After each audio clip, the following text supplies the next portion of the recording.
యాకోబు పత్రిక. పౌలు భక్తుడు అనేక పత్రికలు రాశాడు. అదే యాకోబు కూడా ఒక పత్రిక రాశాడు. యాకోబు యేసుక్రీస్తు వారి శిష్యులలో ఒకడు. తనతో ఉన్నటువంటి విశ్వాసులకు అన్య దేశములలో చెదిరిపోయి ఉన్నారు. వారి దేశంలో లేరు, ప్రభుని నమ్ముకున్నారు. ఇశ్రాయేలీయులే యేసుక్రీస్తు వారిని రక్షకుడిగా నమ్ముకుని క్రైస్తవులుగా మారారు.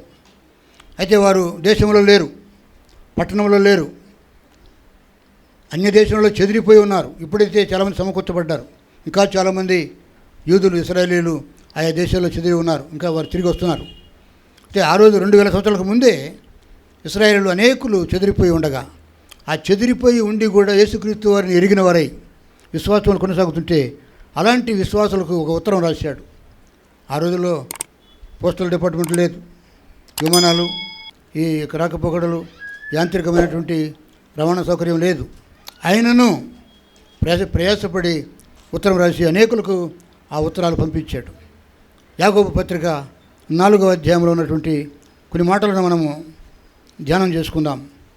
ఇది మన ఆత్మలకు మంచిది, మన క్రైస్తవ విశ్వాస జీవితాలకు మంచిది. మనము ఏ స్థితిలో ఉన్నామో, మన ఆత్మీయ స్థితిలో ఎక్కడ పడి ఉన్నామో, నిలబడి ఉన్నామో తెలియదు. కానీ ఈ వాక్యము మనల్ని గద్దించి, మనల్ని హెచ్చరించి సరిచేస్తుంది. మన దిద్దుబాటుకు ఈ వాక్యం అవసరమండి.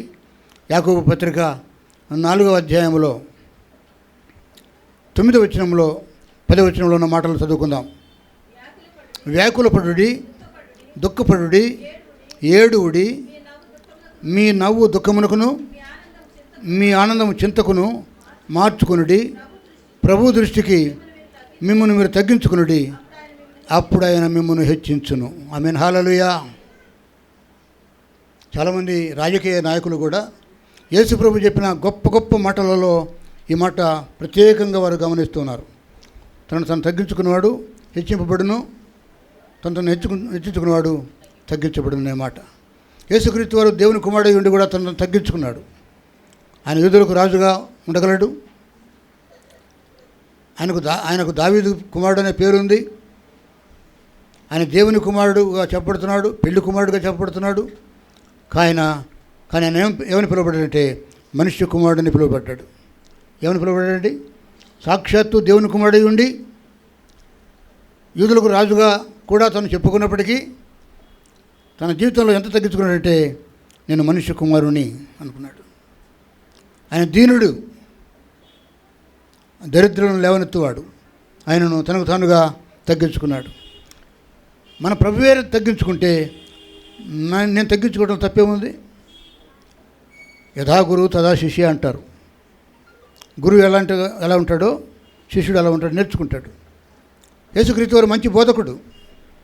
రబ్బూని ఆయన పిలిచారు. రబ్బీ అంటే బోధకుడు, రబ్బూని అంటే బోధకుడు గారు అని గౌరవంగా మాట్లాడడం అనమాట. ఆయన యూదులకు రబ్బూనిగా కనపడ్డాడు. కానీ నమ్మిన వారికి ఆయన ప్రభువుగా కనపడుతున్నాడు. ఈ దినమున మన జీవితాలకు ప్రభు అయినటువంటి యేసుక్రీస్తు వారు తన శిష్యుడైనటువంటి యాకోబు ద్వారా ఈ మాటలు పలికిస్తున్నాడు. ఏమంటాడంటే ప్రభువు దృష్టికి, ఎవరి దృష్టికి? మనుషుల దృష్టికి మాత్రమే కాదు, ప్రభువు దృష్టికి మిమ్మల్ని మీరు తగ్గించుకుంటే ఆయన మిమ్మల్ని హెచ్చిస్తాడు. ఎంతకు తగ్గించుకోవాలంట? భూమి వరకు తగ్గించుకోవాలి. అబ్రహాము అంటాడు, నేను దుమ్మును ధూళినై ఉన్నాను అంటాడు.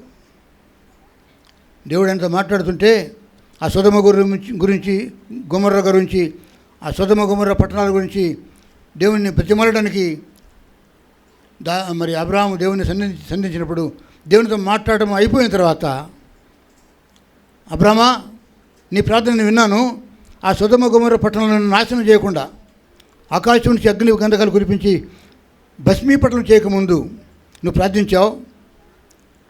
అయినను నిన్ను బట్టి నీ తమ్ముడైనటువంటి లోతును నేను రక్షించడానికి నా దూతలను పంపించి ఉన్నానని మాట్లాడకనే అంటాడు. 10 మంది నీతిమంతులను చూపిస్తావా? ఆ పట్టణాన్ని నేను కాపాడతా. సొదొమ పట్టణంలో, గొమొర్రా పట్టణంలో జంట నగరాలు. ఆ సొదొమ గొమొర్రా పట్టణాల్లో 10 మంది నీతిమంతులను చూపిస్తే నేను ఆ పట్టణాన్ని కాపాడుతానంటే 10 మంది నీతిమంతులు కాదు, ఒక్క నీతిమంతుడే ఉన్నాడు అక్కడ. లోతు ఒక్కడే. ఆ లోతు కూడా అటు ఇటు ఊగిసలాడుతున్నాడు. సరైన నీతిగా లేడు, ఒక్కడు లేడు, నీతిమంతుడు ఒక్కడు లేడు, అందరూ మెలిచేవాడు ఒక్కడు లేడు.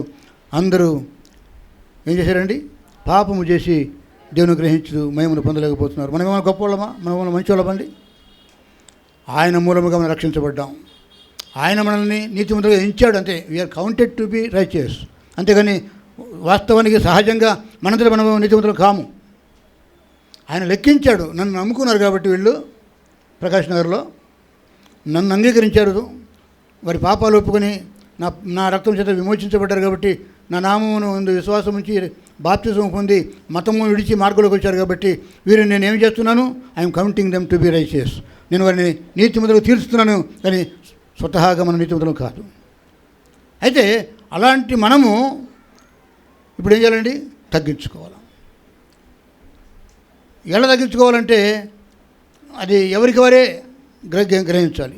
ఒక గొప్ప భక్తుడు, విశ్వాసులకు తండ్రిగా ఎంచబడినటువంటి అబ్రహాము దేవుని నమ్మాను, అతనికి నీతిగా ఎంచబడిన మాట మనకు తెలుసు. నీతిపరుడైన అబ్రహాము పేరు మారింది, విశ్వాసం అధికమైంది, దేవుని కృప పొందుకున్నాడు, దేవునికి భయపడ్డాడు.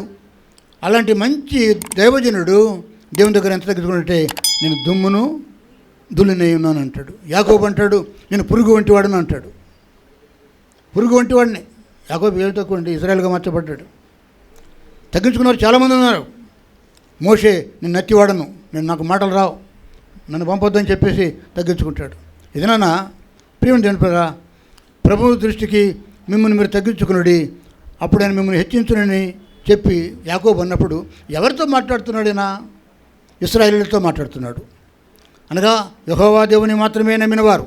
వీరు విగ్రహారాధికులు కాదు, వీరు ఇతర మతస్థులు కాదు, వీరు దేవుని పిల్లలే, దేవుని జనాంగమే. ఇశ్రాయేలు సమాజంగా పిలువబడింది. ఇక్కడ క్రైస్తవులను సంఘం అంటున్నాం. క్రీస్తుకు పూర్వం సంఘం లేదు. పాత నిబంధన అంతట్లో జాగ్రత్తగా చదివితే 2-3 సార్లే సంఘం అనే మాట ఉపయోగించబడింది. మాట ఉపయోగించబడినా అది నిజంగా సంఘం కాదు. ఎందుకంటే యేసుక్రీస్తు వారి రక్తంలో నుంచి పుట్టింది సంఘం. హల్లెలూయా. మేడగది అనుభవం నుంచి పుట్టిన సంఘము. ఈనాడు ఆ సంఘంలో మనం ఉన్నాం. హల్లెలూయా.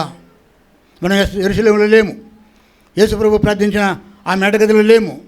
మనం ప్రకాష్ నగర్లో హైదరాబాద్లో ఉన్నాం. ఆయనను మనం క్రీస్తు రక్తం చేత విమోచించబడ్డాం. మనము క్రైస్తవులము, క్రీస్తుని బట్టి మనం క్రైస్తవులము. ఒక సినిమా గాయకురాలు, అమ్మాయి పేరు కల్పన అనుకుంటా, ఆమె బ్రాహ్మణు. ఆమె అంటది, I don't know whether I will be called as Christian. నేను క్రైస్తవురాలని చెప్పుకోవాలో వద్దో నాకు తెలియదు, కానీ నాకు క్రీస్తు రక్షకుడు. పేరుగాంచిన ఫేమస్ సింగర్, మరి మంచి సాక్ష్యం. నేను స్వస్థతల కోసం కనిపెట్టలేదు. దేవుడు నాకు ఇంతకంటే మంచి జీవితం ఇవ్వాలని కోరుకోవట్లేదు, వెండి కోసం బంగారం కోసం నేను కోరుకోవట్లేదు. ఈ దేవుడు గొప్పవాడు, నేను చచ్చేదాకా ఈయనని అనుసరిస్తాను. భర్త వదిలిపెట్టేశాడు, అమ్మాయి కుటుంబం లేదు, ఆయనను నా ప్రభువు నాకు యజమానుడిగా ఉన్నాడు. ఇది నాన్న నీ స్థితి, ఆత్మీయ స్థితి ఏంటి? మిమ్మల్ని మీరు తగ్గించుకుంటారా? నన్ను నేను తగ్గించుకోవాలా? నాకు అంగీకారమే. ఇంకా తగ్గించుకోవాలంటే నాకు ఇష్టమే. ఈరోజు నేను ఉంగరం పెట్టుకోలేదు, టై కట్టుకోలేదు, కోట్ వేసుకోలేదు, అయినా నేను నన్ను వాడుకుంటున్నాడు. హల్లెలూయా. ప్రియమైన దేవుని పిల్లరా, అదే తగ్గింపు కాదు. అది ఇంకా తగ్గించుకోవాలంటే నేను ఎలా తగ్గించుకోవాలో దేవుడు నాకు నేర్పించాలి. హల్లెలూయా.